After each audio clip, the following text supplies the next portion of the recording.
अब देखो, मैं कई बार कहता रहता हूं कि इतना प्रयत्न करना। देखो रोज के होमवर्क देता हूं ना मैं, पहले दिन दिया था, एक और होमवर्क दे दूं।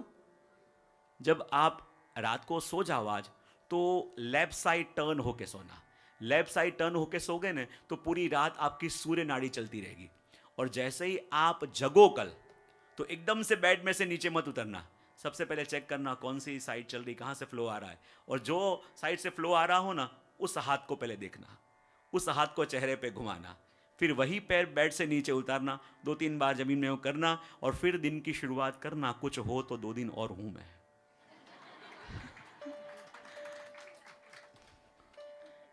ख्याल आया? अब देखो, बता नहीं, इस बार कुछ आपके काम की चीजें ज्यादा आ रही है, तो लगे कि अब जो वो देना चाह रहे हैं तो निमित्त बना के दे रहे हैं, इसलिए बात अपन करें। त्रिदुख शरणं धैर्यं मामृते सर्वतः सदा तत्प्रवर्तेहवद्भाव्यं जडवद्गोपभाग्यवत् श्रीकृष्ण शरणं मम। जय श्री कृष्ण शरणं मम। श्री कृष्ण शरणं मम। जय श्री कृष्ण शरणं मम। जय श्री कृष्ण शरणं मम। जय श्री कृष्ण शरणं मम। देखो, धैर्य के लिए किसी ने यह भी कहा है कि कई बार प्रयत्न करते करते एक क्षण ऐसी आती है कि जब अपन को लगे अब ये गिव अप कर देते हैं। तो कई चिंतक कहते हैं कि जिस क्षण अपन सोच रहे होते हैं कि इतनी इतनी मेहनत करी, कुछ नहीं हुआ, अब गिव अप कर देना चाहिए, कहते हैं उस समय अपन अपनी मंजिल के सबसे निकट होते हैं। इसलिए किसी ने कहा है कि धैर्य यानी क्या। एक सूत्र याद करो कि जीवन को एक और अवसर दो। कौन सा सूत्र? चाहे संबंध की बात हो, चाहे जीवन की बात हो, चाहे मेहनत की बात हो, चाहे परिश्रम की बात हो, जब कर करके अपन थक जाएं और लगे कि अब कुछ होने वाला नहीं है, तब यह सूत्र याद रखो कि जीवन को एक और अवसर दो। एक give one more chance to your life. एक अवसर जीवन को और दो, और जीवन को एक और अवसर दो। ये सूत्र आपने जान लिया तो जीवन में कई कार्य आपके घटने लगेंगे, जीवन में कई कार्य अपने आप आपके सिद्ध होने लगेंगे। क्योंकि कहते हैं ना, जीवन में परीक्षा तो हर एक की होती है, लेकिन परीक्षा से वही बाहर निकलता है जिसने सब कुछ हारने पर भी, सब कुछ गंवाने पर भी एक मौका जीवन को और दिया है। आप देख लो, जीवन में जितने जितने लोगों ने उपलब्धि करी है, हजारों बार हारे हैं, हजारों बार सब कुछ गवाया है, लेकिन फिर भी अपने आप से कहा कि नहीं, एक मौका जीवन को मैं और दूंगा। और ये एक मौका जीवन को और देने की जो बात है, यही इंसान को आगे बढ़ाती, ये बात कही। और इस बात को, क्योंकि ये विषय ऐसा है कि एक बार शुरू हो गए तो विषय निकलते जाएंगे, इसलिए मुझे अपने आप को मोड़ के वापस लाना पड़ता है। और 7वें श्लोक के अंदर अपन प्रवेश करें कि जिसके अंदर आचार्य चरण कह रहे हैं, प्रतीकारो यदच्छात सिद्धिर्षेना ग्रही भवेत् भार्यादीनां तथा नेषां वसतश्चाक्रमं सहे। श्रीकृष्ण शरणं मम। जय श्री कृष्ण शरणं मम। श्री कृष्ण शरणं मम। जय श्री कृष्ण शरणं मम। प्रतीकारो यदच्छात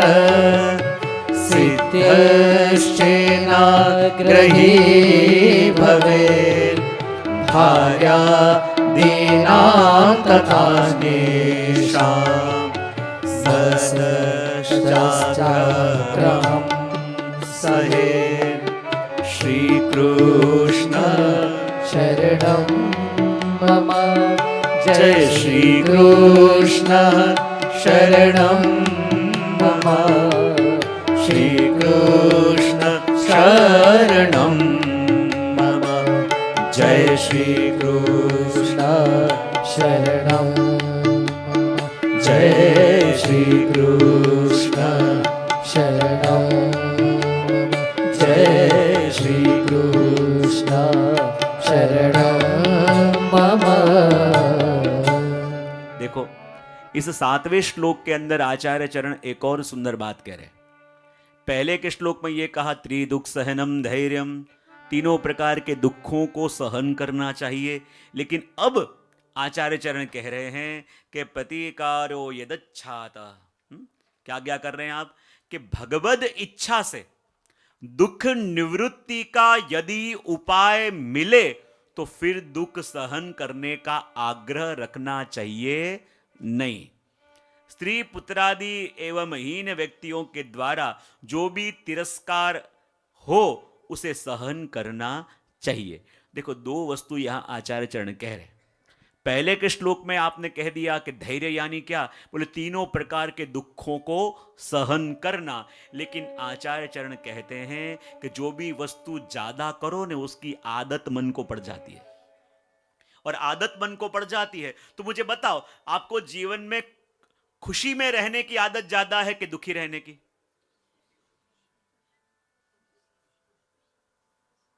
सही सही कहना, घर फोन करके भी पूछ सकते हो। आपको प्रसन्न रहने की आदत ज्यादा है या चिंतित रहने की आदत ज्यादा है?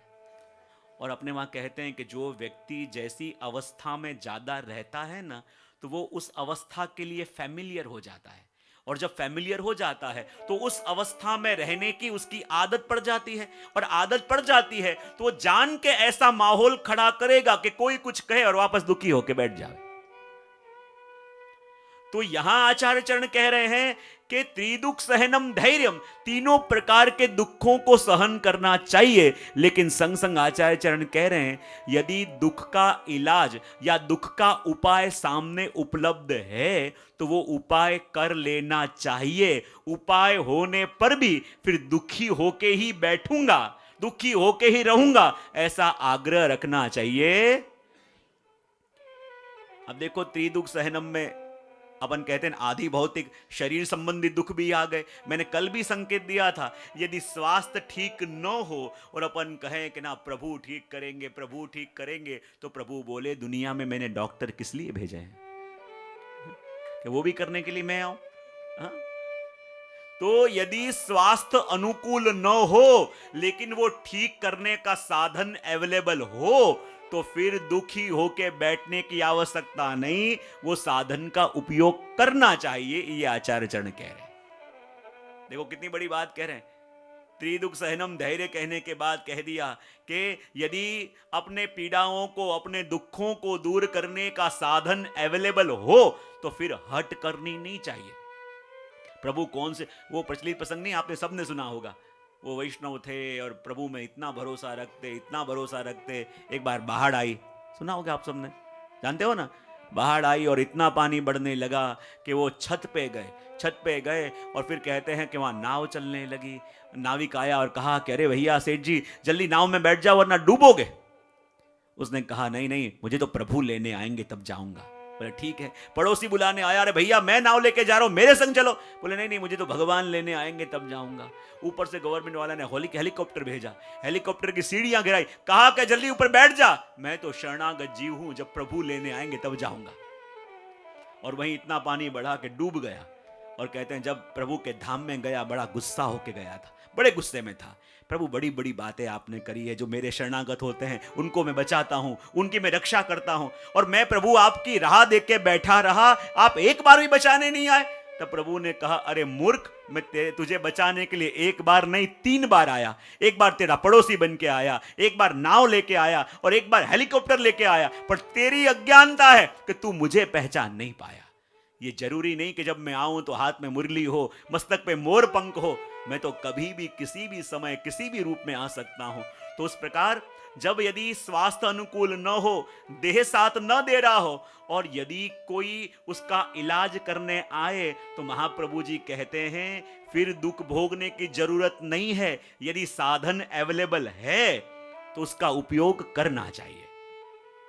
और इसलिए कहते हैं कि प्रतिकारो यदच्छात, यदि सामने उसका कोई परिहार है तो फिर दुखी होने की आदत पाड़ने की कोई आवश्यकता नहीं है। क्योंकि दुखी रह के ऐसे दुख के माहौल में अपन कंफर्टेबल हो जाते हैं ना, कि कौन अब दूर करे, जो चल रहा है बराबर है। हाँ? और कहा भार्यादिनाम तथान्येषाम ततश्चाक्रमम सहेत। और यहाँ आचार्य चरण कह रहे हैं कि देखो, ये दुख तो दूर करने हैं, और संग संग परिवार के अंदर स्त्री पुत्रादि के द्वारा भी जो दुख मिले उसे भी सहन कर लो। क्या कहा, बोलो तो सही। स्त्री पुत्रादि के द्वारा भी संसार में रह रहे हैं ना, तो दिक्कत क्या होती है, हम ये चाहते हैं कि सब लोग मेरे जैसे हो जाएं, जैसे मैं सोचूं ऐसे ही सब लोग सोचने लगें, जैसे मैं करूं वैसे ही सब लोग करने लगें। ये जाने अनजाने में अपने मन में भाव आ जाता है कि नहीं? हम सभी को अपनी तरह करना चाहते हैं कि नहीं? जैसे मैं करूं वैसे करो, जैसे मैं बोलूं वैसे करो, जिस प्रकार मैं कार्य करूं ऐसे करो। ये भाव जाने अनजाने में घर में आ जाता है कि नहीं?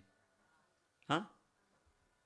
और खास करके जब संबंध के अंदर यह भाव आ जाता है कि ना मेरी तरह बोलो, मेरी तरह कार्य करो, मेरी तरह सोचो, मैं जैसे करूं वैसे करो, तब गड़बड़ आनी शुरू हो जाती है। क्योंकि संबंध में सभी को अपनी तरह कर देना यह संबंध की विशेषता नहीं है, पर हरेक की यूनिकनेस को रिस्पेक्ट करना यह संबंध की विशेषता है।